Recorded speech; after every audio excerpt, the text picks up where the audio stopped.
On a level in regards to the fact that all of us carry different stories and all of us carry different histories, and how can we recognize each other as not just one person, but a container of different histories.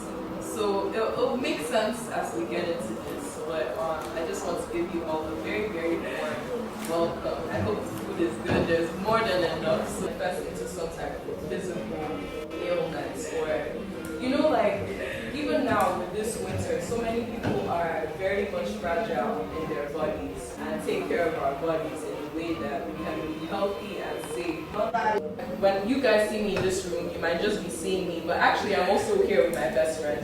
I'm someone that's very connected to learning about who my grandmother was. I never met her, but I try to know who she is, because I know that in my worst of worst, especially here in Amsterdam, a city that can really isolate you as you're doing your work, as you're working hard. This is a city that makes you work and work and work, and you can get so alone, especially during the winters. And the moments of my deepest loneliness, the moments where I felt so sad and so, what is wrong with this world? What I found and what gave me hope was the realization of, wait, actually, there's people that came before me and struggled the type of struggle for me not to struggle in this place. There's people that are rooting for me, actually. People that want me to do well. People that want me to survive. People that want me to live life, enjoy life. People that want to see me get those things that I dream of accomplishing.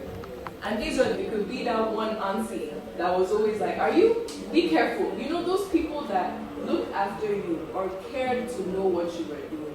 These are the people you carry. And again, in this world that really individualizes us and makes you feel like you're just one person, actually you're not. Altars. So has anyone heard of an altar? Does anyone know what an altar is? Maybe you could raise your hand. Do you care to share to explain what you know about altars? An altar is a place where you worship.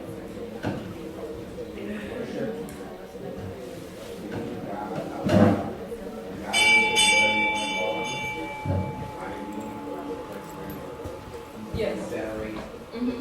Yes. Eventually connect with her. So again, this can also be a practice of trying to, attempting to connect with those that we might not be able to connect with now because of the circumstances of life. Again, they don't have to be there, they can be here. To me, it was beautiful because I put inside a painting of my father and me. You can be passing this around.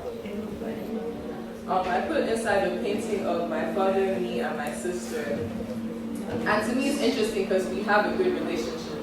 So it's like this altar houses that relationship that isn't stable, but also this relationship that's very stable. And I'm hoping combining the two energies can maybe eventually, the relationship I have with my father can also show that, okay, even if my mom couldn't be close with her own mom, at least I'm close with her. At least I'm close with my own dad. It's a conversation on its own. And I put tiny flowers inside this. And I put at the back of it, God bless family. So I was hoping today actually,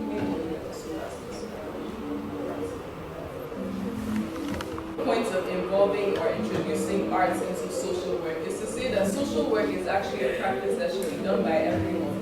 It's not an actual profession where you're dealing with human emotions and other people. It's something that can be very informal, and arts can give a language for the informalities of the practice. A little bit. It's quite society, and especially black men, actually suppress their anger. We're not allowed to be angry. We're not allowed to.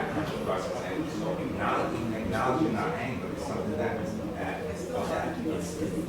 consequences are so dire. You lose a job, you get kicked out of school. But that's what we're saying. There's a difference between anger that self-destructs versus anger that should become transformative.